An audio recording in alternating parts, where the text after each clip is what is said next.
사람들이 잘 변할까요? 사람은 잘 변하지 않습니다. 제가 목회를 할 때 어느 분이 한번 저를 찾아오셔서 저에게 그런 질문을 하셨어요. 목사님은 설교를 하면서 무엇을 기대하고 설교를 하십니까? 라고 이야기를 해요. 그분의 질문의 의도는 설교를 하면 설교를 듣고 사람들이 변합니까? 그것을 묻는 겁니다. 아무리 설교를 들어도 사람들이 잘 변하지 않는 것 같은데, 그런데 설교를 듣고 정말 사람이 변합니까? 하는 이야기를 그 의도로 질문을 하셨습니다. 저는 좀 생각을 해 보았어요. 제가 설교를 하면서 정말 설교를 듣고 사람이 변했으면 좋겠다는 간절한 마음이 있기는 하지만, 정말로 그 설교를 듣고 변하는 사람들이 있을까 생각해 보면 설교를 듣고 변하는 사람은 없는 것 같아요. 사실 충분히 이해가 되는 것은 설교를 하는 저도 안 변하는데 듣는 사람이 변하기를 기대한다는 게 그게 좀 어떻게 보면 넌센스겠죠. 그때 저는 생각하기를 설교의 목적은, 제가 그럼에도 불구하고 매 주일 설교를 할 수 있는 것은, 설교의 목적은 사람을 변화시키는 것이 아니라, 궁극적으로 주께서 그렇게 해주시기를 원하는 간절함은 있더라도 사람들에게 지속적으로 기억나게 하는 것이다. 우리가 받은 은혜, 그리스도의 은혜를 또다시 생각하게 만들고 또 기억하게 하는 이 constant reminding이 설교의 목적이지, 사람을 변화시키는 것은 성령이 하시는 일이다라는 생각을 했습니다. 사람이 잘 변하지 않습니다. 왜 사람은 그렇게 변하지 않을까요? 우선 생각해 볼 때 사람들이 변하지 않는 이유는, 사람들은 말로는 변하고 싶다고 말하지만 사실은 정말로 원하지는 않기 때문일지도 모릅니다. 그러니까 변하고 싶은 마음도 있지만 그 변화를 위해서 무엇이든지 희생할 준비는 되어 있지 않습니다. 나도 변하고 싶어요. 그런데 변하기 위해서 내 안전지대를 벗어나야 된다는 것을 두려워한다는 말이죠. 사람들이 그래서 변화를 위한 어떤 비결이나 방법을 말할 때 그 의미는, 어쩌면 내가 지금 현재 누리고 있는 그 안전지대를 벗어나지 않고도, 즉 많은 희생을 하지 않고도 변할 수 있는 길이 있겠는가 하는 것을 묻고 있는 겁니다. 저는 제가 어떻게 하면 최상의 컨디션을 유지하고, 어떻게 하면 제가 제 사역을 함에 있어서 최고의 그 육체적인, 정신적인 그러한 그 컨디션을 유지할 수 있는지 저는 잘 압니다. 지금보다 10kg만 빼면 됩니다. 지금보다 10kg만 몸을 좀 빼고, 그리고 하루에 2시간씩만 운동하면 됩니다. 아침 일찍 일어나서 운동을 하고 상쾌하게 하루를 시작하면 되고, 그리고 저녁 6시가 넘어서는 아무것도 먹지 말아야 합니다. 단 것들 혐오해야 합니다. 특별히 저는 제가 자기 전에 30년 된 습관이니까 아무도 못 바꿉니다. 저를 바꾸려고 설득하지도 말아주시기 바라는데, 저는 자기 전에 이 다이어트 콕을 꼭 한 캔을 마시고 잡니다. 다이어트 콜라 한 캔과 그리고 새우깡 한 봉지를 꼭 먹고 자요. 요즘은 새우깡이 조금 맛이 없어서 다른 과자로 대체하기는 했지만 과자 한 봉지와 새우깡을 먹고 자는데, 제 아내는 너무 싫어해요. 제가 사역을 마치고 집에 돌아와서 이 새우깡은 여러분 아시는 것처럼 침대에서 먹어야 제맛이 납니다. 제가 침대에 누워서 TV를 틀어놓고 그리고 새우깡을 먹고 있는 그 모습을 보면 제 아내가 너무 싫어하는 거예요. 자꾸 자는데 왜 자꾸 이 오도독 과자 소리를 내가지고 잠 못 자게 만드느냐는 것도 싫어하고, 그리고 이 새우깡을 먹으면서 과자 부스러기를 침대에 떨어뜨리는 것도 싫어해요. 여러분은 이해가 되십니까? 이해 안 되죠. 제 아내가 이해가 안 되죠. 그걸 왜 싫어하는지. 아니면 그냥 상상만 해보아도 제가 그 침대에 앉아서 새우깡을 먹고 있는 모습이 너무 귀엽지 않으세요? 그걸 왜 그렇게 싫어하는지 모르겠어요. 저는 30년 된 습관이니까 과자 한 봉지 먹고 그리고 새우깡, 이제 그 다이어트 콜라를 마시는데 이거 다 끊어야 합니다. 하루에 운동 2시간, 그리고 6시에는 아무것도 먹지 말고 단 건 먹지 말고 과자 먹지 말고 이 탄산수나 탄수화물 일제 취하지 않고 그리고 그렇게 체중을 감량하면 저는 자신감도 올라갈 것이고 자존감도 상승할 것이고 훨씬 더 제 삶은 풍요로워질 겁니다. 그런데 그렇게 살자 생각하면 그냥 가슴이 답답해요. 아, 이거 어떻게 이렇게 살지? 하는 생각이 들고, 그러면 짜장면도 못 먹나? 그러면 뭐 과자도 좋아하는 것도 못 먹고, 그럼 사는 게 무슨 재미지? 뭐 이런 생각이 들어서, 그래서 저는 답답합니다. 그러니까 사실은 자존감을 상승시키고 싶은 마음은 저에게 있지만, 그럼에도 불구하고 제가 지금 현재 누리고 있는 이 안전지대를 벗어나고 싶지는 않은 겁니다. 그러니까 진짜로 원하는 건 아닌지도 모르겠다는 거죠. 여러분도 마찬가지일걸요? 여러분들이 영적으로 건강한 모습을 유지하고 건강하게 사는 법 모르시는 거 아니잖아요. 어떻게 하면 내 영적으로 건강함을 유지할 수 있을까 아시잖아요. 새벽 4시에 일어나셔서 말씀 조용히 묵상하시고, 그리고 이 기도하시고, 하루를 시작하기 전에 가뿐하게 운동하신 다음에, 그리고 하루를 지나는 동안에 늘 말씀을 생각하고 묵상하고, 그리고 그 말씀대로 살아보려고 애를 쓰고, 저녁에 들어와서는 또 하나님의 말씀을 묵상하고 기도하면 그러면 되죠. 여러분들이 정말로 영적인 건강을 유지하기 위해서는 우리 청년들도 그렇지만 예능 프로그램 끊어야 돼요. 드라마 그만 보셔야 돼요. 성경 봐야 돼요. 그런데 그렇게 살자고 생각하면 답답하죠. 몰라서가 아니에요. 알긴 아는데 그렇게 하면 변하겠다는 생각은 들지만, 어떻게 하면 제 믿음이 자랄 수 있을까요? 묻는 대부분의 분들은 그 방법을 몰라서가 아니라 즐기면서도 내 믿음을 유지할 수 있는 길이 무엇일까를 묻고 있는지도 모르겠다고 생각합니다. 제 아들이 고등학생 때 한 번은 성적표를 받아왔는데 자기도 놀랐어요. 너무 충격을 받았어요. 점수가 너무 안 나왔기 때문에 충격을 받아서 제 앞에서 조금 거의 떨다시피 하더라고요. 제가 제 아들에게 물었습니다. 너 공부 잘하고 싶니? 그랬어요. 그랬더니 제 아들이 자기도 공부도 잘하고 싶대요. 제가 제 아들에게 제안했습니다. 공부를 잘하려면 내 생각에는 내가 지금 내 라이프 스타일을 조금 바꿔야 될 것 같은데 한번 바꿔볼 마음이 있니? 그러니까 제 아들은 성적을 너무 못 받아서 충격을 받은 터라 뭐든지 하겠다 그래요. 제 아들에게 제안을 했습니다. 내 생각엔 네가 TV를 너무 많이 보는 것 같아. 주중에는 TV를 보지 말고 주말에만 TV를 보는 걸로 하자. 어떻겠니? 그랬습니다. 그러자 제 아들이 조금 생각을 하더니 저에게 물어요. 금요일도 주말에 들어가느냐요? 공휴일도 주말에 들어가느냐요? TV를 보는 대신에 게임을 하면 어떻겠느냐는 거예요. 친구 집에 놀러 갔다가 TV를 보는 것도 카운트를 하겠느냐요? 그때 저는 알았습니다. 얘는 아직 공부하기 멀었구나 하는 생각을 했어요. 마음에 원한다고 말하지만 희생을 각오할 만큼 원함이 없기 때문에 안 변하는 겁니다. 그렇죠? 그런데 우리의 상황은 그것보다 훨씬 더 열악합니다. 왜냐하면 우리는 진짜로 원한다 할지라도 바꿀 능력이 우리에게 없기 때문에 그렇습니다.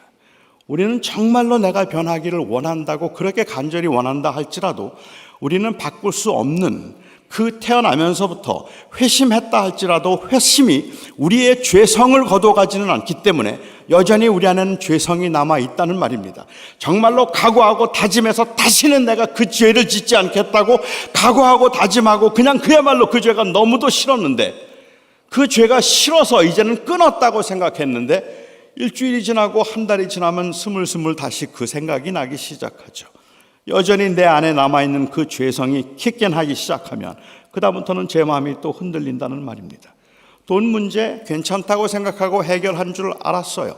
이제는 더 이상은 돈에 대해서 욕심이 없다고 생각했어요. 그런데 정작 사랑하는 가족이 병원에 입원했는데 병원비가 없어서 여기저기 꿇어다니면서 느끼는 그 좌절, 이런 마음들은 느닷없이 갑자기 내 인생을 잘못 살았구나라는 생각을 하게 만들기도 하더라는 말입니다. 변했다고 말하지만 그것도 결국은 과정일 뿐이고 인간의 죄성이 사라지지 않기 때문에 다시 제자리로 돌아오고 다시 제자리로 돌아올 수밖에 없는 그러한 그 인간의 불가피한 상황이 인간에게 있다는 말입니다. 회심은 죄성을 없애지는 못합니다. 은혜를 받았다고 죄성이 사라지지 않습니다. 그러니까 은혜를 한번 받으면 미움이 사라지거나 질투심이 사라지거나 은혜를 한번 받고 나면 욕심이 사라지게 되는 일이 벌어지는 것이 아니라 그것이 어느 정도 기간 동안 누를 수 있을지는 모르지만 또다시 그것이 킥인을 하고 들어오기 시작하면 우리는 여전히 흔들릴 수밖에 없는 상황에 놓일 수밖에 없다는 말이죠. 이런 상황에서 우리가 아마 물을 수 있는 질문은 그렇게 변하지 않는 거라면 은혜는 뭐하러 받는가 생각이죠.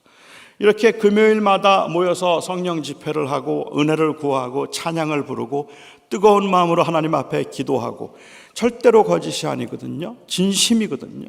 그렇게 진실하게 기도하지만 그리고 진실하게 하나님의 은혜를 구하지만 그래서 변할까 생각해 보면 그렇게 쉽게 변하지 않는 것 같으면 이건 뭐하러 하지? 라는 생각을 사람들은 할 수도 있겠다는 말입니다. 느헤미야서를 보면 느헤미야 때에 엄청난 부흥이 있었습니다. 8장 오늘 우리가 읽은 본문은 그 감격스러운 그 부흥이 일어난 현장에 대한 묘사 중 일부입니다. 이들이 정말로 얼마나 은혜가 충만했던지를 보여줄 수 있는 그 표시 중에 하나가 있다면 그 온 백성들이 수문 앞 광장에 모여서 알아들 만한 남녀노소가 전부 다 광장에 모여서 거기에서 에스라를 청한 겁니다. 에스라가 아직 거기에 살고 있었습니다. 다 잊혀진 줄 알았는데 학사였고 제사장이었던 두 번째 귀환했을 때 예루살렘에서 대부흥을 일으켰던 에스라가 아직 거기 살고 있었어요. 그리고 그 에스라를 청하는 겁니다. 에스라를 청하여서 에스라에게 다시 한번 율법책을 강론해 달라고 부탁을 하고 있었다는 말입니다. 여러분 아십니까? 거기에 모였던 대부분의 사람들은 15년 전 에스라 때 부흥이 있었을 때 그때 눈물로 회개했던 사람들입니다.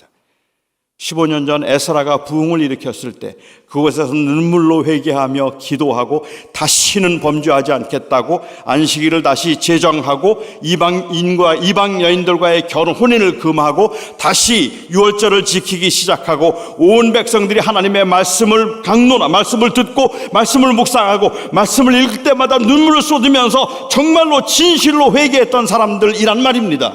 15년 전에 그 부흥을 경험했던 사람들이 시간이 지나면서 삶이 어려워지고 예루살렘에 기근이 오기 시작하고 그리고 또한 먹고 사는 것도 버거워질 뿐만 아니라 마음속에 있던 그 열정과 뜨거움이 점점 식어가기 시작하니까 수만 명이 모였던 자리에 수천 명 모였던 자리에 수백 명, 그저 나머지는 한 수십 명, 아마도 지금 이때쯤이면 에스라가 말씀을 읽을 때 그 옆에 서 있던 사람들의 이름을 적는 것 보아서 이들은 아마 그때까지 에스라와 함께 있었던 사람인지도 모르겠어요. 나머지 다 주님을 떠났어요. 그런데 지금 다시 에스라를 청하여서 에스라에게 말씀을 강론해 달라고 말하는 겁니다. 만일 에스라가 생각할 때 이 백성들 15년 전에 그 부흥을 경험하고도 다시 옛날로 돌아가서 똑같은 짓을 반복하고 있는 이 이스라엘 백성들에게 말씀을 전하는 게 무슨 소용이 있겠는가? 그들은 언젠가 또 넘어질 거고 그들은 언젠가 또 다시 제자리로 돌아갈 것이라고 생각했다면 에스라 오지 않았겠죠. 그런데 에스라가 이 자리를 찾아왔습니다. 이 자리를 찾아온 것은 15년 전에는 실패했지만 이번에는 성공할 것이라고 하는 그 백성들의 회심에 대한 기대 때문이 아니었다고 저는 생각합니다. 에스라가 다시 찾아올 수 있었던 것은 그 백성과 언약을 맺으시고 그 백성을 기어코 인도하실 하나님의 신실하심 때문입니다. 하나님은 이 백성을 버리지 않을 것이며 하나님께서는 이 백성을 기어코 하나님께서 하나님의 원하심을 이루실 것이라는 그 믿음이 있었기에 에스라는 기다렸고 다시 그들이 에스라를 청했을 때 에스라는 기쁜 마음으로 그들에게 와서 말씀을 강론하는 거죠. 에스라가 다시 말씀을 강론하고 새벽부터 정오까지 말씀을 강론하고 난 다음에 레위 지파에 따라서 소그룹으로 모여서 소그룹으로 그 말씀의 의미들을 다시 반복하고 다시 그것을 되새기고 그리고 다시 그 말씀들을 읽으면서 그 백성들이 얼마나 울었는지, 얼마나 회개를 했는지. 우리 잘못 살았습니다. 우리 그동안에 하나님 떠나서 우리 멋대로 살았습니다. 우리가 범죄했습니다. 가슴을 치며 회개를 합니다. 그냥 감정적인 센티멘트가 아닙니다. 그들은 진정으로 회심을 하고 있는 겁니다. 여러분, 그들의 회심이 얼마나 진정성이 있었는지 그리고 얼마나 진실이었는지 보여주는 사건이 느헤미야서 10장에 나옵니다. 그들이 그 회심을 하면서 했던 일은 특별히 이 이스라엘 백성들의 지도자들이 느헤미야를 시작으로 해서 엘리야십 대제사장과 그리고 이 모든 제사장들과 지도자들이 한 사람씩 앞으로 나와서 거기에 언약의 인을 치는 장면입니다. 일반적으로 한 공동체가 타락을 하면 그 공동체의 타락에 대한 우선적인 책임은 지도자들이 져야 하는 겁니다. 지도자들 사이에 분쟁이 있거나 아니면 그들의 태만함이 있거나 혹은 그냥 단순히 그 이익의 재료를 위해서 형식적으로만 사역을 하기 때문에 침체가 되는 것이죠. 그런 상황이었기 때문에 아마도 백성들이 볼 때에도 그 지도자들에 대한 원망과 그리고 그 지도자들의 가증스러움, 지도자들의 위선됨 이것들을 보면서 우리가 그렇게 돌아가지 못하는 것도 바로 저 지도자들의 위선과 가증스러움과 지도자들의 거짓된 모습이라고 생각했을 텐데, 이 지도자들이 한 명씩 앞으로 나와서 이제는 내가 주의 백성을 하나님의 말씀대로 인도할 것이며 다시는 하나님 앞에 범죄하지 아니하고 하나님의 율법대로 행하겠나이다. 서명을 온 백성 앞에서 서명을 하는 겁니다. 이건 그 백성들에게는 굉장한 감격입니다, 여러분. 진짜로 이들이 정말 그런 마음이 없었다면 이런 걸 그냥 제스처로 할 수 있는 일들이 아니죠. 그렇게 지도자들이 서명을 하고 난 다음에 인을 치고 난 다음에 그 다음에 백성들의 차례가 되었는데, 오늘 이 10장에 보면 재미있는 표현이 백성들이 저주로 맹세했다라고 했습니다. 하나님 앞에 저주로 맹세했습니다. 저주로 맹세했다는 게 무슨 말일까요? 여러분, 정말 변하고 싶다면 이렇게 기도하실 수 있겠습니까? 주님, 제가 매일 새벽 기도 나오겠습니다. 제가 만일 새벽 기도를 빠지는 날이 있다면 주님께서 저를 치셔서 평생 불구가 되게 하시옵소서.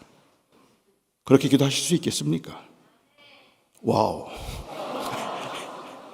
주님, 저 주를 위해서 살 것입니다.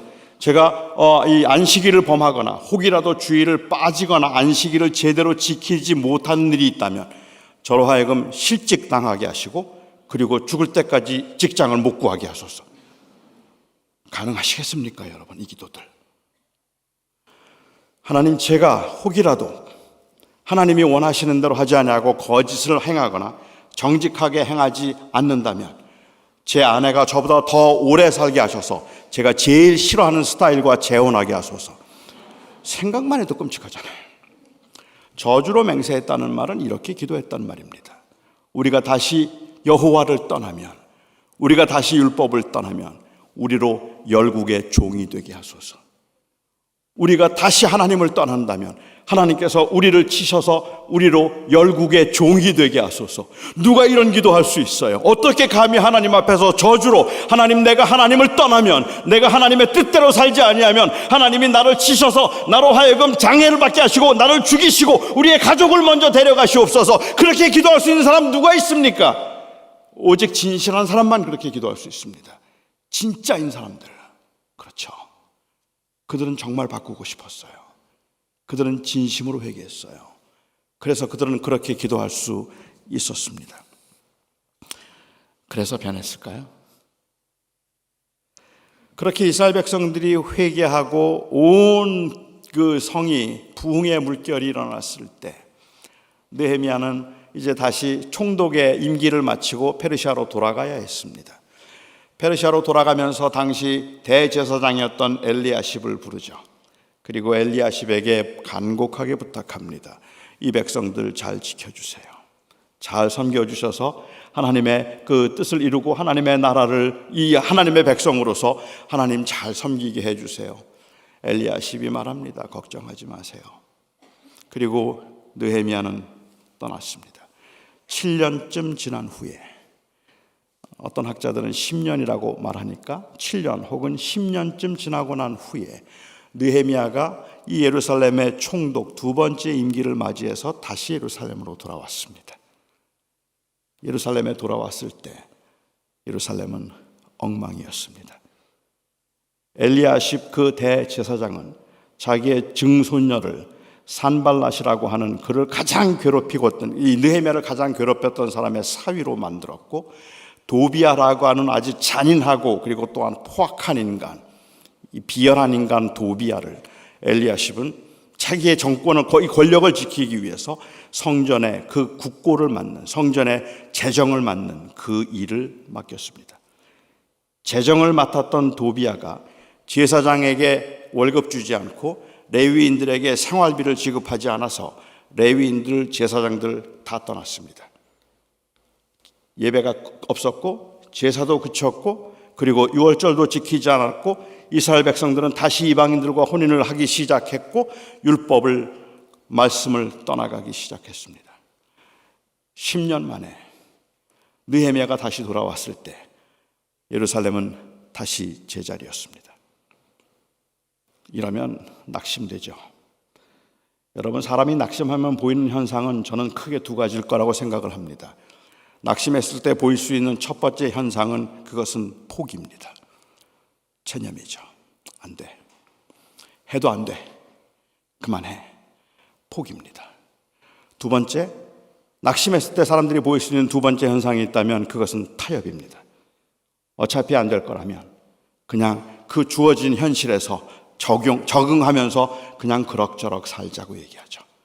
교회 개혁을 이야기하고 그리고 교회 부흥을 이야기하다가 아무리 해도 꿈쩍도 하지 않고 움직이지 않는 모습을 보면 사람들은 교회를 떠납니다. 떠나지 않는다면 그냥 기득권 안에서 종교인으로 자리를 잡아가죠. 그리고는 말하죠. 나도 옛날엔 뜨거웠어. 그런데 살다 보니까 그거 다 쓸데없는 거더라고. 다 의미 없는 거더라고.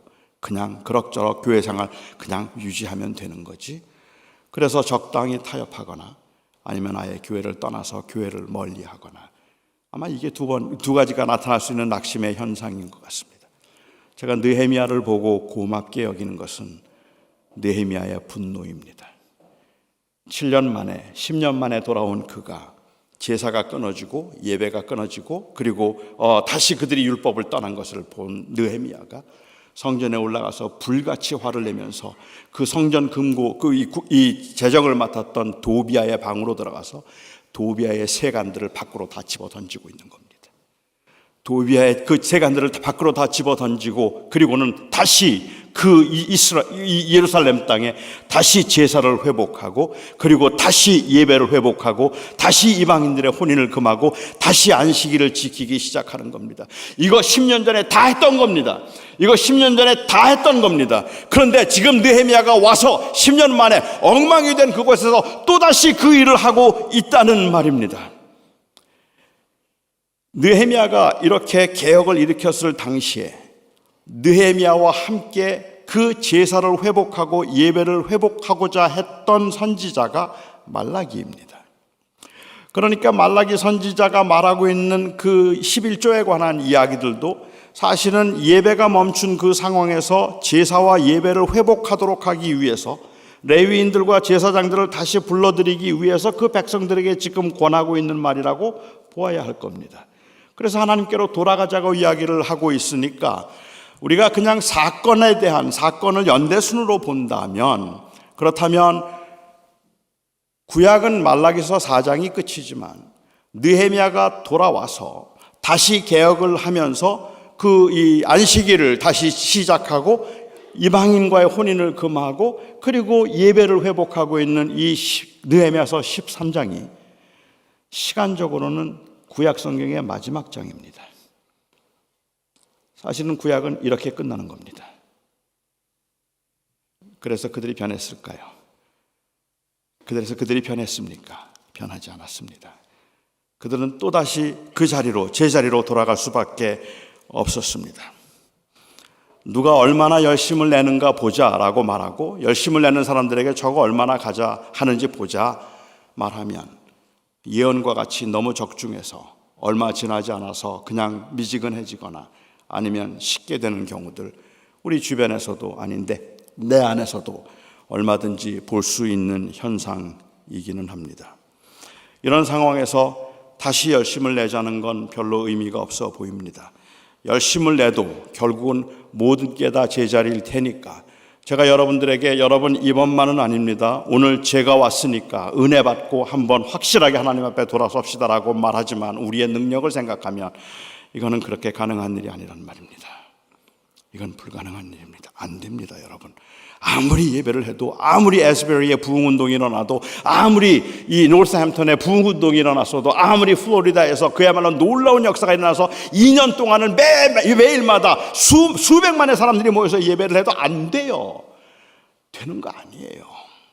얼마나 불가능한지. 한 소년이 닭을 키웠대요. 닭을 키우면서 그 달걀을 좀 잘 낳아주기를 바라는 마음으로 정성껏 키웠습니다. 마침내 달걀을 낳았어요. 너무 작았어요. 좀 실망스러웠어요. 그래서 이 어린아이가, 이 소년이 밖에 나가서 시장에 가서 뭔가를 사가지고 왔습니다. 그것을 이 백에 넣어가지고 와서, 종이백에 넣어가지고 와서 들어와서는 닭 앞에 그것을 꺼내 놓았습니다. 타조알이에요. 타조알을 꺼내 놓으면서 닭에게 말합니다. Take a good look and try harder. 잘 좀 봐. 그리고 조금만 더 노력해봐. 닭이 그 타조알을 보고, 그리고 아무리 주의 깊게 보고 노력해도 절대로 타조알을 못 낳습니다. 그는 그래도 달걀을 낳습니다. 그게 우리입니다. 그렇죠. 아무리 애를 써도 우리는 언제나 제자리입니다. 그런데 이거 뭐하러 합니까? 그런데 이 예배를 왜 합니까? 왜 수련회를 하고, 왜 행복축제를 하고, 왜 해마다 똑같은 일들을 반복하는 겁니까? 이번에는 다를 것이라고 하는 우리의 가능성에 대한 기대 때문이 아니라, 그래도 하나님은 신실하시다는 하나님의 신실함 때문입니다. 하나님께서 우리와 함께 하시고 나는 하나님 앞에 넘어질지라도 하나님은 나를 실패하지 않으실 거라는 그 믿음 때문에 우리는 100번을 넘어지고 1000번을 실패해도 또 그 자리에 있는 겁니다. 그것은 하나님이 이루실 것이라는 하나님의 신실하심에 대한 믿음 때문입니다. 느헤미야가 다시 화를 낼 수 있었던 것은 그것은 하나님의 신실하심에 대한 믿음 때문이지, 이 백성은 괜찮은 백성이라는 믿음 때문이 아니라는 말입니다. 우리가 다시 일어설 수 있는 것은, 우리가 오늘도 이 자리에서 또 예배를 하는 이유는, 내일 넘어질 줄 알면서도 이 자리에서 또 진실하게 예배하는 그 이유는 하나님의 신실하심. 하나님은 내가 넘어져도 나를 버리지 않을 것이며, 하나님께서는 내가 흔들려도 하나님은 나를 떠나지 않을 것이며, 하나님은 기어코 이 미천하고 부족하고 그리고 허물 많은 이 죄인을 통하여 하나님께서는 하나님의 일을 이루실 것이라는 그 믿음 때문에 우리는 상하고 그리고 해지고 또한 그렇게 때묻은 모습인데도 우리는 그리스도의 은혜에 의지해서 그리스도의 그 보혈의 공로에 따라 또다시 우리는 그 자리를 지키고 있다는 말입니다. 우리가 은혜로만 살 수 있어서, 오직 은혜로만 살 수 있어서 나는 아무것도 할 수 없는 이것임에도 불구하고 우리는 바로 그 은혜 때문에 이 자리에 서는데, 은혜는 우리로 하여금 무엇을 할 수 있도록 하게 만드는 능력을 부여하지 않습니다. 은혜는 우리로 하여금 하지 않을 수 없게 만드는 감동을 줍니다. 그러니까 은혜 받아서 내가 변하지는 않아도 은혜를 받으면, 은혜 없이는 못 사는 사람들은 우리는 안 되는 것 같은데도 또 그 자리를 지킨단 말입니다. 스티브 코비는 이 부분에 대해서 말하기를, 하나님께서 이 땅에 사는 모든 하나님의 백성들에게 하나님께서 허락하신 것은 최후의 승리가 아니라 반복된 승리라고 했습니다. 우리가 기대하는 것은 최후의 승리가 아니라 반복된 승리입니다. 최후의 승리는 주님 오실 때 우리는 누릴 겁니다. 주님께서 우리를 부르셨을 때 그때 우리는 최후의 승리를 할 겁니다. 더 이상 넘어지지 않을 겁니다. 흔들리지 않을 겁니다. 더 이상은 우리가 그렇게 쓰러지지도 않을 겁니다. 하지만 이 땅에 사는 동안에 연약한 죄성을 가지고 그리고 험한 세상을 살아가는 동안에 우리는 어디서든지 때가 묻을 것이고 어디서든지 흔들릴 것이고 어디서든지 상처를 받을 것이고 어디서든지 우리는 그렇게 좌절하게 되는 상황들을 만나게 될 텐데, 그럴 때마다 그 약함과 그 허물과 그 부족을 가지고 다시 하나님의 그 신실하심을 믿고 다시 그 자리를 찾아오는 것, 이게 예배입니다. 그 예배이기 때문에 하나님은 예배를 통하여서 매주 금요일마다 이 예배를 통해서 하나님은 반복된 승리를 허락하십니다. 우리는 오늘도 승리할 것입니다. 내일 넘어지지만 오늘 승리합니다. 그리고 우리는 또 넘어졌더라도 다음 주 이곳을 찾아와서 예수 그리스도가 나의 주라고 고백할 것이고, 세상에 살면서 내가 그렇게 제대로 고백하는 살지 못한 것 같아서 죄송함과 부끄러움이 있지만, 그러나 내가 이렇게 고백하는 것이 마치 뻔뻔스러움인 것 같고 염치 없는 것 같고 위선자인 것처럼 보일 때도 있겠지만, 내 의가 아니라 바로 그리스도의 의를 의지해서 우리가 하나님 앞에 예배할 수 있고 그 그리스도의 의 때문에 우리가 하나님 앞에 예배할 수 있는 것이라면 우리는 넘어지고 깨지고 상한 모습을 가지고 이 자리에 다음 주에 또 올 거란 말입니다. 그리고 고백할 겁니다. 진심으로 내가 아니라 그리스도입니다. 내 생애를 통해서 오직 그리스도만 존귀케 하며 그를 높이고 싶습니다. 이게 우리의 간절한 소원이기 때문입니다. 그래서 예배는 반복된 승리라고 말할 수 있습니다. 우리는 종종 어떤 사람이 성숙한 믿음을 가졌다고 말하면 그 믿음의 성숙이라는 것은 마치 흔들리지 않고 누구의 도움도 받지 않고 자기 스스로 잘 견디고 지킬 수 있는 그 상태를 성숙이라고 부릅니다. 그러니까 성숙한 사람들은 어떤 사람인가 하면 누구에게 의존하지 않는 사람이죠. 스스로 자기의 문제를 자기가 해결할 수 있는 사람이 성숙한 사람이라고 일반적으로 사람들은 생각을 한다는 겁니다. 그러니까 자꾸 도움을 청한다든지 아니면 자기의 그 연약함으로 실패를 자꾸 하는 경우는 이게 성숙한 사람이 아닌 거예요. 우리는 믿음으로 성숙한 믿음을 이야기할 때도 주로 이런 의미에서 믿음의 성숙을 이야기하고, 많은 분들이 제가 어떻게 하면 좀 성숙한 믿음을 가질 수 있을까요를 묻는 사람들이, 어떻게 하면 제가 좋은 믿음, 성숙한 믿음을 가질 수 있을까요? 묻는 사람들의 의도는 내가 어떻게 하면 흔들리지 않을 수 있을까요예요.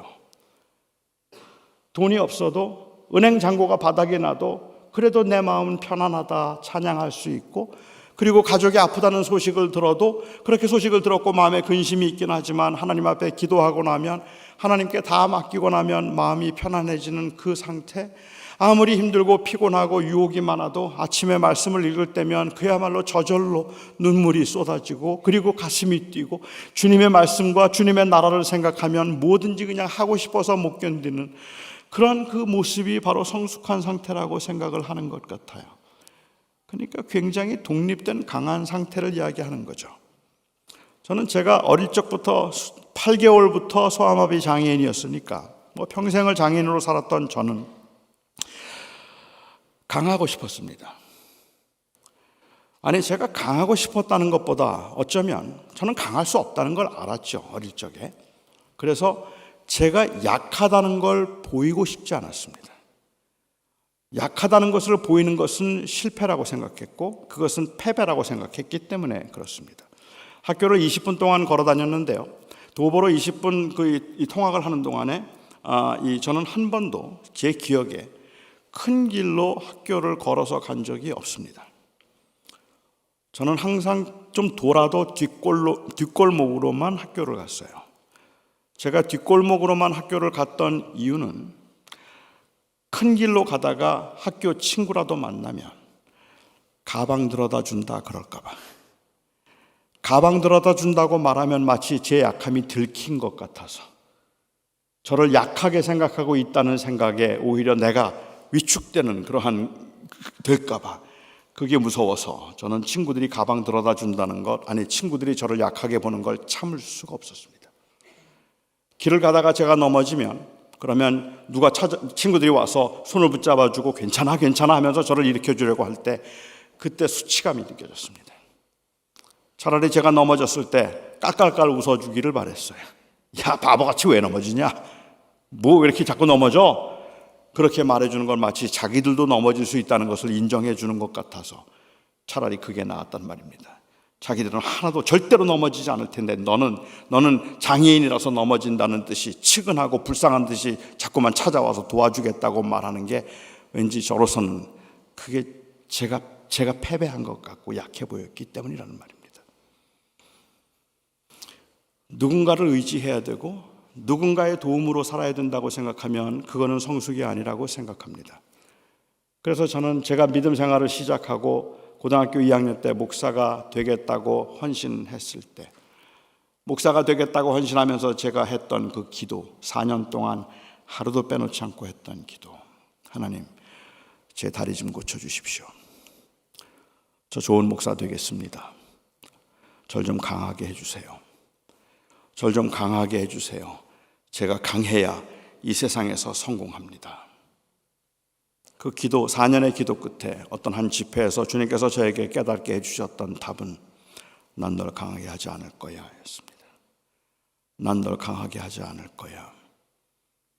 내가 너의 강함이 되어줄 거야. 이제부터 너 나 없이 못 살아. 믿음의 성숙은 내가 할 수 있다고 말하는 것이 아니라 은혜 없으면 할 수 없다고 말하는 것입니다. 시간이 지나면 지날수록 내가 뭘 할 수 있는 것이 아니라 난 안 돼요. 그래서 은혜 없이는 안 돼요. 주의 도우심이 없이는 안 돼요. 그 은혜 없이는 안 되기 때문에 매번 주님을 찾아올 수 있는 것, 그것이 바로 진정한 의미에서의 성숙이라는 말입니다. 똑같은 일을 계속 반복해서 실패를 하면서도, 그러면서도 우리가 최선을 다한다면, 우리가 그런데도 이 예배를 지킨다면 이 모습은 어떤 모습일까? 제리 브리지스라고 하는 한 분이, 한 학자가 했던 말을 여러분들에게 소개하면서 설명을 좀 드리려고 합니다. 제리 브리지스는 이야기하기를 사람들이 일반적으로 생각하는 경건에는 크게 4가지 종류가 있는데 3가지가 잘못되었다라고 이야기를 했어요. 그래서 첫 번째 경건의 모습, 첫 번째 경건의 그 형태는 all dependence and no effort입니다. 하나님을 전적으로 의지하고 신뢰하는데 나는 아무것도 하지 않는 겁니다. 그러니까 하나님께 맡기고 하나님이 알아서 하실 것이고 하나님께서 해 주실 것입니다라고 믿고, 그래서 하나님께 맡기지만 내가 할 일은 아무것도 없다고 생각하는 거죠. 전적으로 주께 맡기라, 오직 온전히 주만 신뢰하라. 그 말의 의미는, 그러니까 인간적인 노력을 아무것도 하지 말고 그냥 하나님께 다 맡기라 하는 그러한 의미로 생각하면 그것이 all dependence and no effort의 그러한 그 모습이라고 말할 수 있을 것 같아요. 교회에서는 종종 주님께 전적으로 맡긴다고 말하고 내가 오직 하나님만 신뢰함으로 다른 어떤 것도 의지하지 않는다고 말하는데, 그렇게 말하는 것의 의도는 마치 내가 해야 될 일은 없는 것처럼 그렇게 여기는 경우들이고, 그 모습을 교회에서는 믿음이 좋은 모습, 경건한 모습이라고 생각하는 경향이 있습니다. 어느 한 주일학교 선생님이 아이들에게 질문을 했다 그래요. 자, 여러분, 내가 누군지 한번 맞춰보세요. 나는 누굴까요? 나는 키가 한 15cm 정도 되고 털이 많고 꼬리가 길고 나무를 기어오르며 도토리를 모아둡니다. 여러분, 나는 누구죠? 아무도 대답을 안 하는 거예요.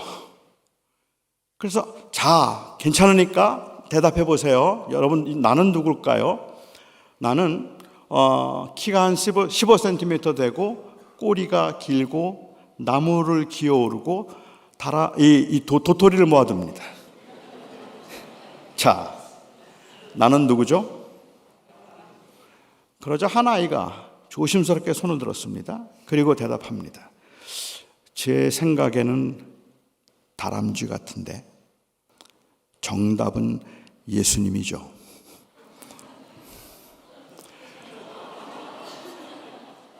이 아이는 교회에서 물으면 언제나 예수님이라고 대답하는 게 정답이라고 배웠습니다.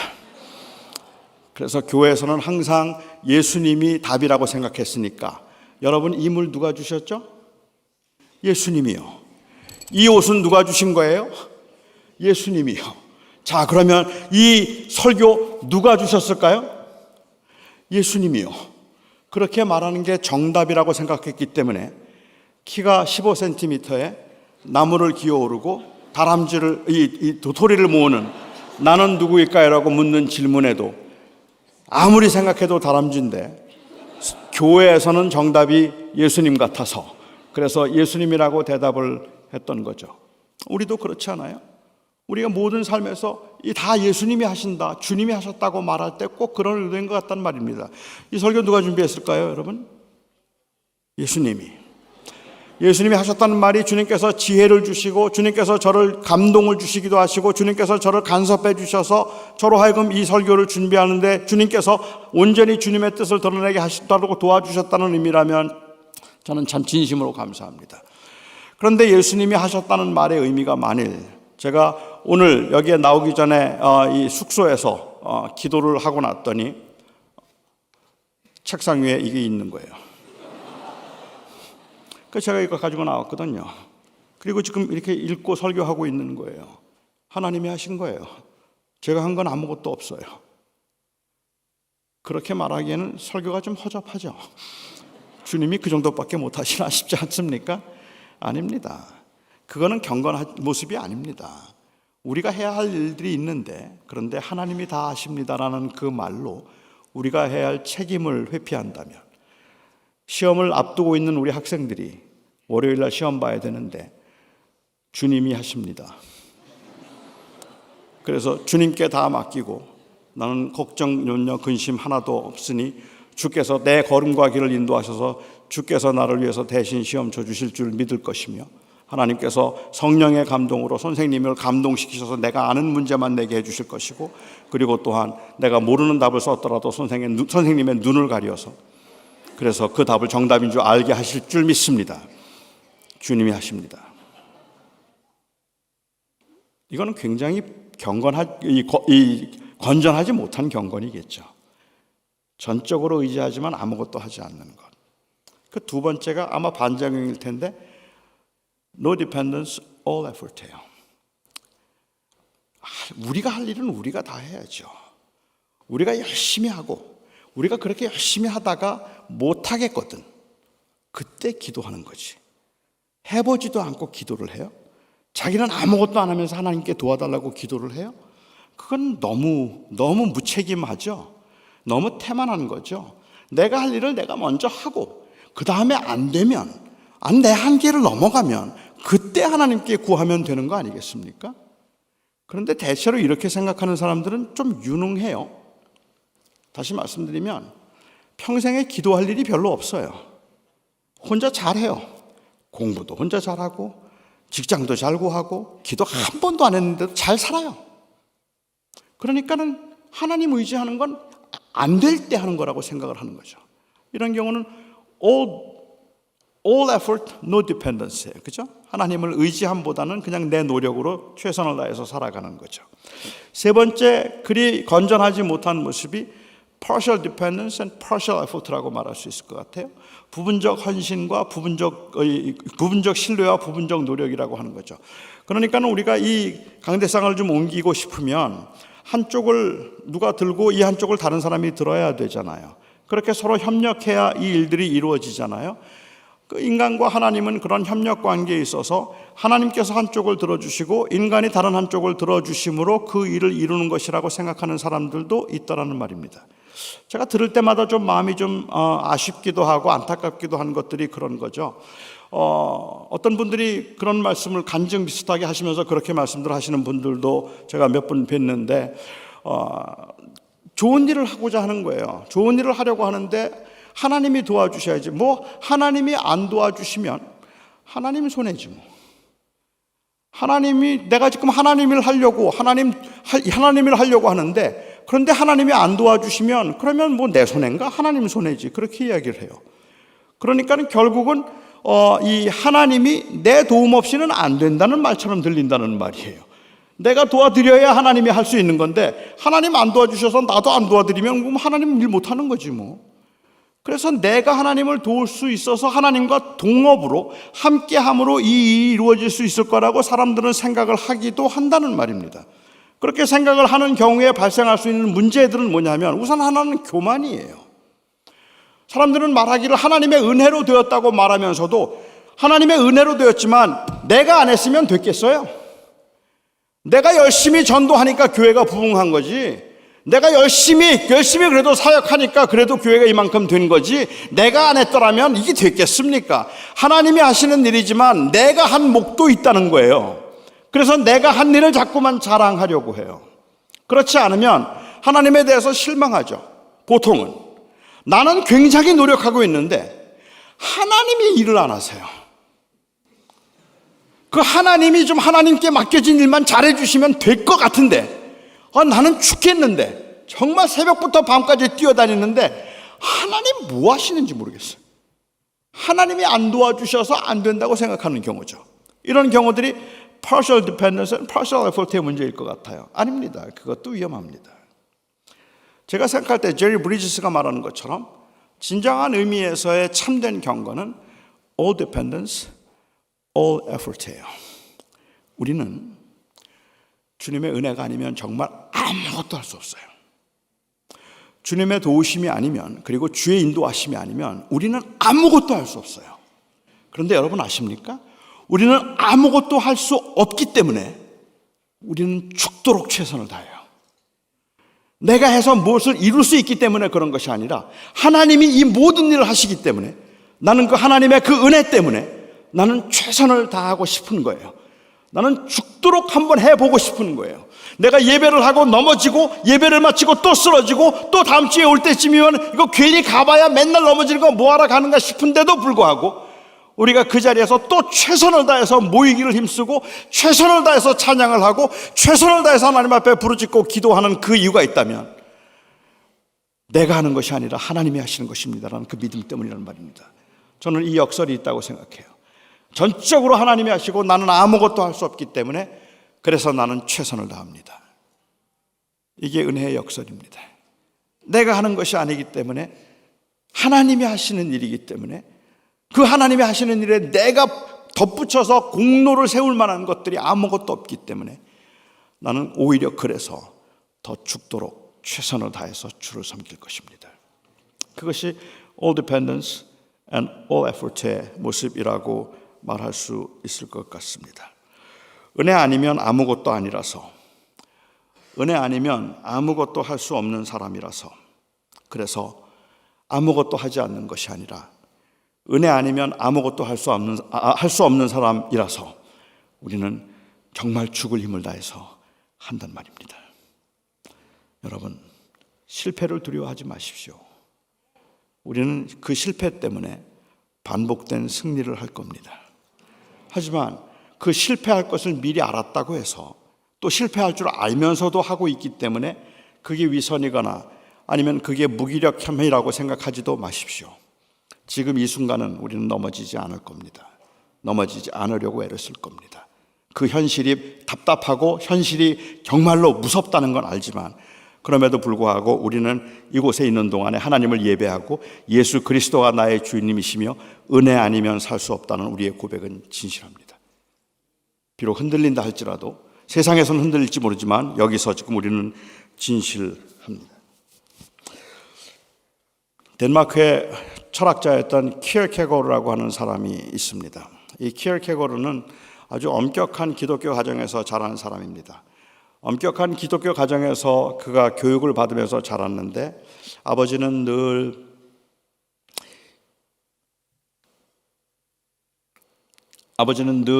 이 그리스도의 부활과 죽으심에 관한 이야기를 했고, 그리고 예수 그리스도께서 우리를 위한 어떤 길을 가셨는가에 대해서 설명을 하고 아주 감격스럽게 아들에게 그것을 말해주고는 했습니다.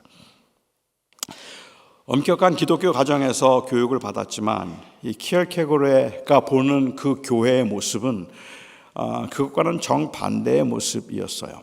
그래서 한 번은 그 키어케고르라고 하는 그 철학자가 이런 풍자의 글을 남긴 것을 본 적이 있습니다. 교회 교인들은 집 거위들과 같다. 거위들은 주일이면 꽥꽥꽥꽥 뒤뚱거리면서 예배당으로 모여든다.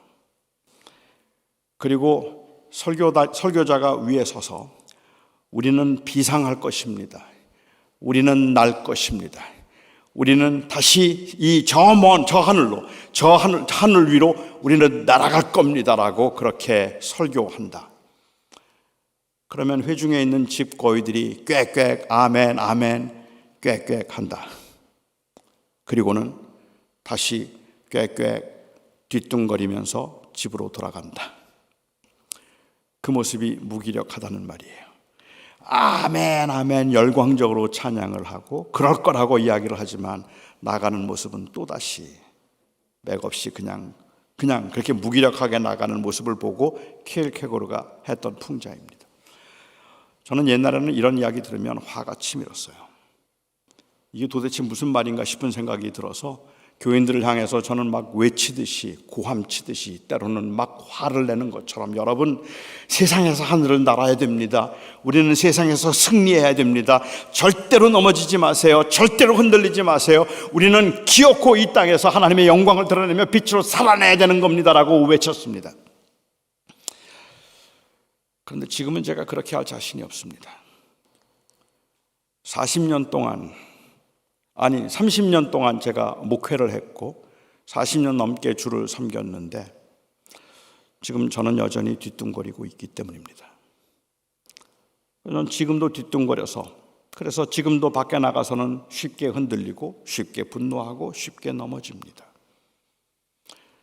저의 뒤뚱거림이 비록 사람들에게 무기력해 보일지는 모르지만 그럼에도 불구하고 제가 오늘 이곳에서 예수 그리스도가 나의 주님입니다라고 고백하는 이 고백이 진실하지 못한 것이라고 말한다면 전 너무 억울합니다.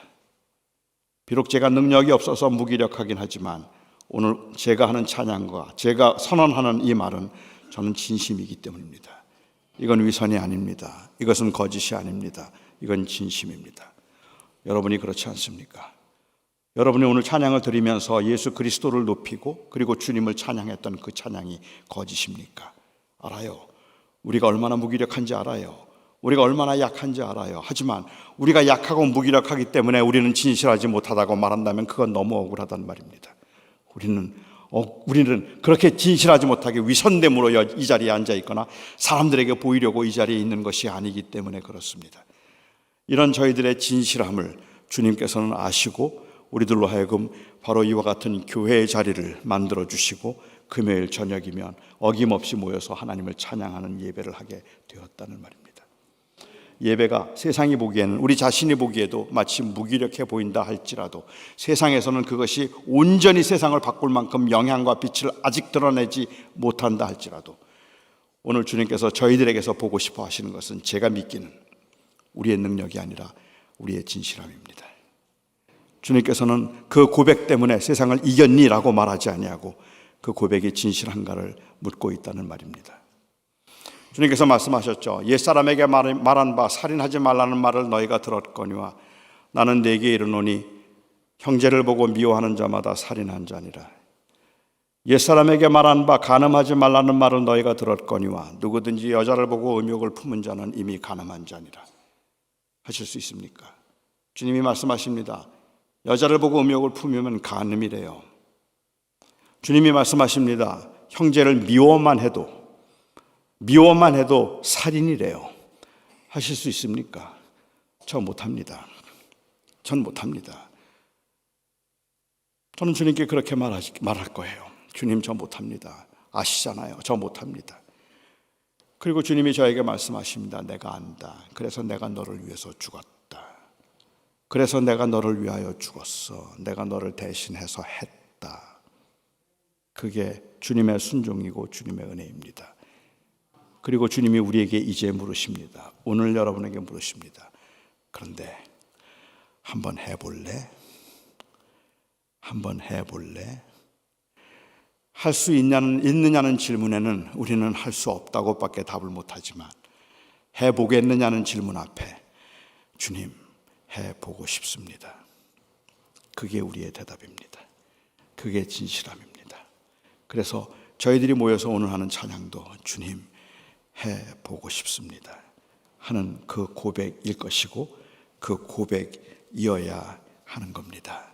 사랑하는 성도 여러분, 예배는 최후의 승리가 아니라 반복된 승리입니다.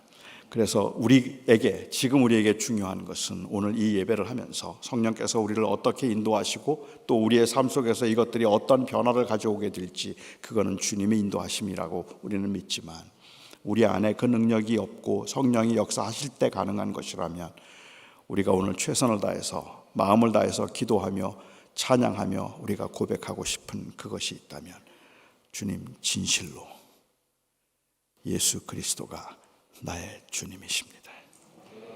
저는 주님의 은혜 아니면 못 삽니다. 이 진실한 고백일 겁니다.